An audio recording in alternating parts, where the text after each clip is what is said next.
نحمده ونصلي على رسوله الكريم أما بعد فأعوذ بالله من الشيطان الرجيم بسم الله الرحمن الرحيم رب اشرح لي صدري ويسر لي أمري واحلل عقدة من لساني يفقهوا قولي صدق الله المولانا العظيم.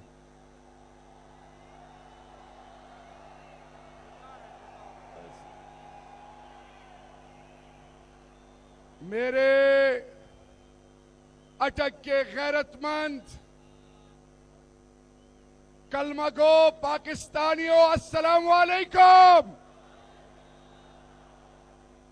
اٹک مسلمان پوری دنیا میں سوالیہ نشان بن گیا.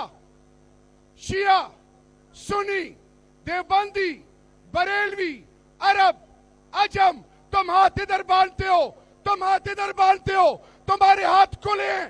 تم پھر مسلمانوں میں خصوصاً پاکستان، تم سندھی ہو، تم بلوچی ہو، تم پٹھان ہو، تم مہاجر ہو، تم کشمیری ہو، تم گلگت بلتستانی ہو. میرے اٹک کے پاکستانیوں، ان ظالموں نے مسلمان کو اور پاکستانیوں کو تقسیم کیا. ایک شخص ہے 1947 کے بعد عمران خان جس نے امت کو اور مسلمانوں کو ایک کیا. میرے پاکستانیوں، اللہ آپ کا حامی و ناصر ہو.